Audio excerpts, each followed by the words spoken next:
Hi guys, welcome to the channel. Thank you for joining me and thank you for your continued support.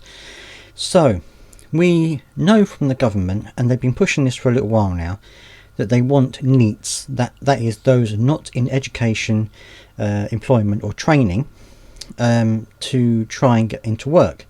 Now, the majority of these are young people under the age of 25. But up until this point, it was kind of generic. It was like, we want young people under the age of 25 to try and get back into work. However, a new kind of report has come out which suggests that actually they're not going to be just targeting those who are able-bodied. They're also going to be targeting people, almost in particular, those with mental health problems and disabilities. So I'm going to read you the article now, take a look at it, and you can let me know what you think. Before you do though, please do subscribe to keep pushing the channel further. It really does help a huge amount. And let's take a look at the article. New independent investigation into the rising number of young people who are not in jobs, training or education will exclusively target sick and disabled claimants, a government document has revealed. A Department for Work and Pensions press release has said that an inquiry into tackling the persistently high numbers of young people out of work, education and training. DWP said on Monday that the investigation, to be led by former Health Secretary Alan Milburn and commissioned by Work and Pensions Secretary Pat McFadden, would have a particular focus on the impact of mental health conditions and disability. But the inquiry's terms of reference, published the following day, make it clear that this will be its only focus. They say the investigation will examine the drivers of the increase in the number of young people who are not in education, employment or training and claiming health and disability benefits, including childhood experience. The terms of reference say that Milburn and his panel of experts, who have yet to be named, will investigate the root cause of this rise in economic inactivity among young people and those with health conditions. As part of its initial work, the independent report into young people and work will aim to identify underlying factors which may drive these trends.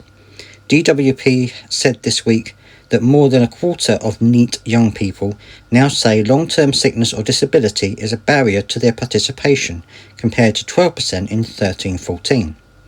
There are likely to be concerns among many disabled activists that Milburn is leading the review.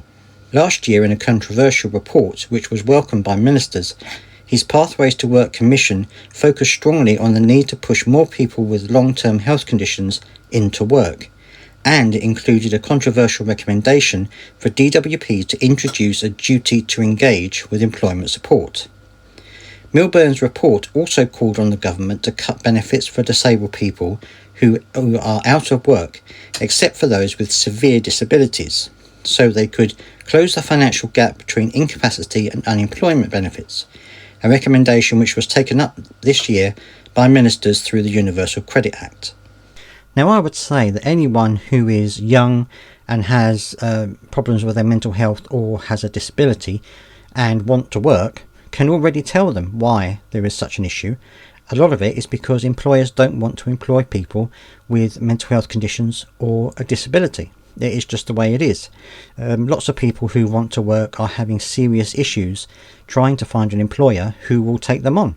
A lot of it is because of this restriction in access to work, even though they claim there isn't one. The restriction for access to work has made it so that a lot of employers now don't see the benefits of employing someone with a disability. And also it shows that with the cost of living rising and with businesses going under, a lot of businesses are now being more careful about who they hire, and whether it's right or wrong, they tend to go for people who are fitter and healthier than someone who isn't. Now, of course, that is an argument which people can go on and on about, but unfortunately that is the way that a lot of employers are seeing it right now. So those are the reasons. I don't see why they have to make a major report about it. All they have to do is ask those who are looking for jobs and who have mental health problems or a disability. If they do that, they'll very quickly find out what the reasons are. Anyway, let me know what you think down in the comments section. Are you someone who has struggled to find a job in the past with your disability or your mental health problems? Let me know down in the comment section what you think. Please do subscribe if you got this far, and I'll see you next time.